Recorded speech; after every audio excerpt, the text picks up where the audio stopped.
कुठल्याही विधानांवर एकच आहे, रामकृष्ण हरी अथवा तुतारी.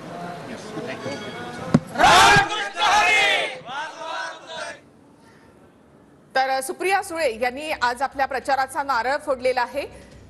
शरद पवार यांच्या उपस्थितीमध्ये जाहीर कार्यक्रमाचं आयोजन देखील या ठिकाणी करण्यात आलेलं आहे. सुप्रिया सुळेंनी काल आपला उमेदवारी अर्ज भरलाय. बारामतीमध्ये सुनेत्रा पवार वैसे सुप्रिया सुळे अशी लढत होणार आहे.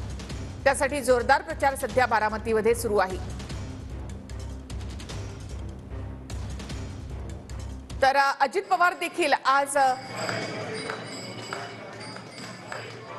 धाराशिवमध्ये आहेत. अजित पवार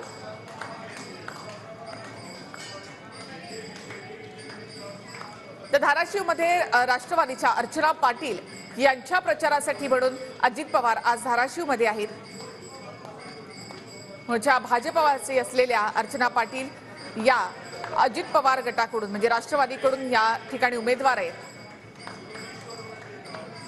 ओमराजे निंबाळकर यांच्या विरोधामध्ये अर्चना पाटील निवडणूक लढवत आहेत. त्यांच्या प्रचारासाठी अजित पवार आज धाराशिवमध्ये आहेत.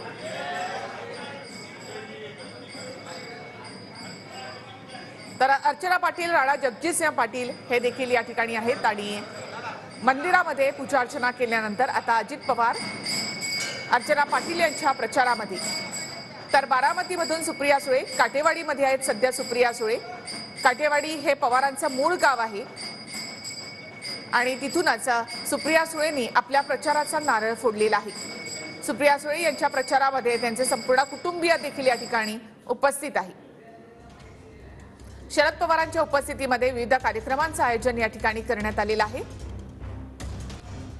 सरकार येऊ दे, जे शेतकऱ्याचं, कष्ट करणाऱ्याचं, कामगाराचं, तो शोषित आहे, वंचित आहे, पीडित आहे, तो या देशासाठी कष्ट करायला तयार आहे. असंच बळीराजाचं राज्य, रामाचं राज्य. लोकशाही आहे. लोकशाहीमध्ये लोकशाही पद्धतीने, पारदर्शक पद्धतीने हे इलेक्शन व्हावं एवढीच विनंती आहे सरकारला आणि इलेक्शन कमिशन.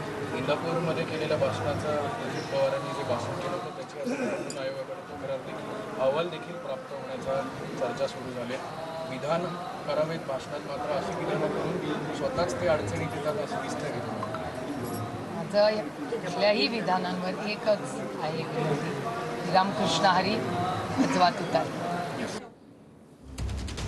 तर दोन दृश्य आहेत बारामतीमधून म्हणजे काटेवाडीमधून सुप्रिया सुळे आज आपल्या प्रचाराचा नारळ त्यांनी फोडलेला आहे आणि त्यावेळी ही दृश्य आपण या ठिकाणी पाहतोय. शरद पवार यांचं मूळ गाव जे आहे ते काटेवाडी, त्या ठिकाणाहून सुप्रिया सुळेंनी प्रचाराचा नारळ फोडलाय.